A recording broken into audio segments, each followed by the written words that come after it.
The 30-year United States Treasury bond just reached a yield of 5.2%, marking the highest level since 2007.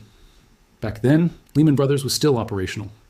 What few are mentioning is that the usual buyers of American debt, China, Japan, and central banks from Taiwan to Saudi Arabia, are not panicking, but are quietly selling, steadily, month after month.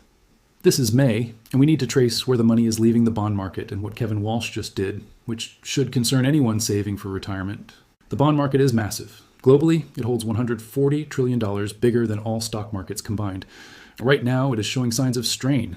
Buying a U.S. Treasury bond means lending money to the United States government. In return, the government promises to repay over 10 or 30 years while paying annual interest. The interest rate, known as the yield, is determined by the market, not the government. When trust in the government is strong, investors accept lower yields. When confidence wavers, they demand more interest as a risk premium. At present, the market is asking for much more. The 30-year Treasury yield has climbed to 5.2%, and the 10-year is not far behind.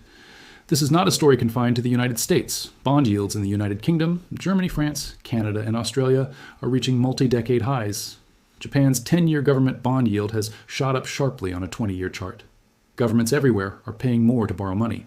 This is the internal view of a global confidence crisis. Yet, the stock market remains near record highs, even as bonds signal danger.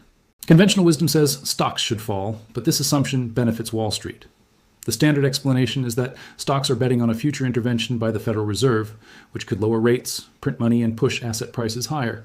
The market has correctly anticipated such bailouts for the last 20 years, but something fundamental has changed. The stock market's current levels reflect denial, not confidence. Three factors are converging, each worsening the others. First, inflation has returned. The Iran war began in late February of 2026. Since then, Brent crude oil has surged close to $100 per barrel, and U.S. gas prices reached a national average of $4.15 per gallon, the largest single-month increase since records began in 1967. U.S. consumer price inflation hit 3.3% in March on an annual basis, compared to the Federal Reserve's 2% target. Supply chain effects from rising oil and fertilizer prices have yet to fully reach store shelves. Second, major foreign buyers of American debt are stepping back. China, which once held $1.3 trillion in U.S. treasuries, now holds $652 billion, an 18-year low and a 17-year trend of consistent selling. Japan, the largest foreign holder of U.S. debt at around $1.1 trillion, has been compelled to sell treasuries to support its own currency, the yen. With oil prices rising, Japan needs dollars to import energy. It obtains these dollars by offloading U.S. assets. Selling treasuries drives U.S. yields higher. Higher yields strengthen the dollar. A stronger dollar further weakens the yen, forcing Japan to sell even more treasuries. This creates a doom loop without an easy escape. The Bank of Japan conducted its April rate-setting meeting with a 6-3 vote to maintain rates. All three dissenters pushed for an immediate hike. Analysts at ING now expect the Bank of Japan to raise rates at its June 16th meeting. When Japan raises rates, the cost of servicing its own debt, which equals 260% of its entire economy, increases sharply. Japan is trapped, and so is the United States. Third, the numbers are staggering. The United States currently carries $39 trillion in official debt, adding roughly $2.5 trillion annually. The yearly interest payment alone has exceeded $1 trillion, more than the total defense budget. That $1 trillion interest bill is mandatory, paid before roads, Medicare, or Social Security. Every time yields rise, that bill rises as well. Here lies the trap. If the Federal Reserve cuts rates today, with inflation at 3.3% and oil near $100 per barrel, every bond investor worldwide interprets it as a signal that the Fed prioritizes stock prices over purchasing power. They sell. Yields rise regardless. Borrowing costs increase. The intended effect of the rate cut fails. But if the Fed holds rates or raises them, the government's interest payments climb even higher. Credit card delinquencies are already above 12%. Auto loan defaults are increasing. Private credit markets show strain. A housing market already frozen by 5% mortgage rates gets no relief. The market now prices in more than 70% odds of a rate hike by January 2027, not cuts. Only a year ago, Wall Street expected 3, 4, maybe 5 cuts.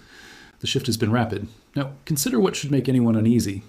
Kevin Walsh was confirmed as the new Federal Reserve Chair on May 13, 2026, in a 54-45 Senate vote, marking the most divisive confirmation in Fed history. He assumed leadership from Jerome Powell on May 15th. Walsh has openly criticized the Fed's preferred inflation gauge. the Core Personal Consumption Expenditures Index, or Core PCE, which currently reads 3% annually. Walsh favors the trimmed mean, a Dallas Fed metric that removes the most extreme price swings. Under the trimmed mean, inflation stands at 2.3%, almost at the Fed's target. In practice, oil prices have jumped nearly 40% since the Iran war began. Gas exceeds $4 per gallon. Fertilizer costs are climbing. These are real shocks affecting every American household. The new Federal Reserve Chair intends to use a tool that, by design, excludes these extremes. Some economists argue the trimmed mean provides a clearer view of underlying price pressures. Others argue that it is extremely convenient that the inflation measure showing the lowest reading is also the one favored by the incoming chair. Draw your own conclusions, but understand this clearly. The way inflation is measured determines whether the Federal Reserve feels pressure to raise rates, and that decision affects the cost of every mortgage, every business loan, and every credit card balance across America. What most people still fail to realize is that the bond market is not some distant financial abstraction. It is not limited to traders sitting in lower Manhattan. It is the foundation beneath every interest rate in daily life. Mortgage rates, car loans, credit card APRs, and the government's ability to keep funding Social Security without printing additional dollars all connect back to Treasury auctions and the demand behind them. The United States is now caught in what economists describe as a trap. It cannot reduce rates without alarming bond investors. It cannot increase rates without damaging an economy already under stress. The government also cannot simply grow its way out of $39 trillion in debt. That leaves one historical path, inflating the debt away, just as happened during the 1970s. But that process quietly destroys the purchasing power of anyone holding dollars. Between 1970 and 1980, the US dollar lost roughly half of its purchasing power.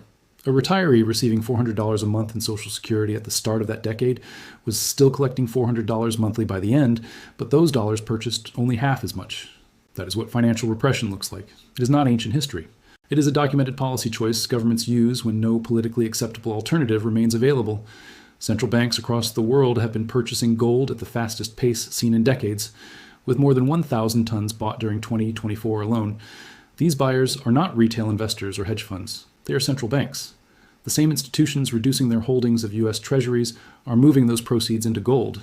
They are not acting this way because they expect stability. They are positioning themselves for what they believe comes next. Watch Japan being squeezed between defending the yen and servicing debt equal to 260% of GDP. Watch China quietly reduce treasury exposure over 17 years. Watch the new Federal Reserve Chair introduce a softer inflation measure while energy prices sit at a 6-decade high. This is what a bond market breakdown looks like from the inside. Not a sudden collapse, but a slow restructuring of who ultimately carries the risk. If this information matters to you, share it with people around you who still believe these systems operate without consequence. The more people understand how debt markets, inflation, and central bank decisions shape daily life, the harder it becomes to ignore what is happening in plain sight. Please leave your thoughts about this content in the comments below. Thanks for watching. See you in the next one.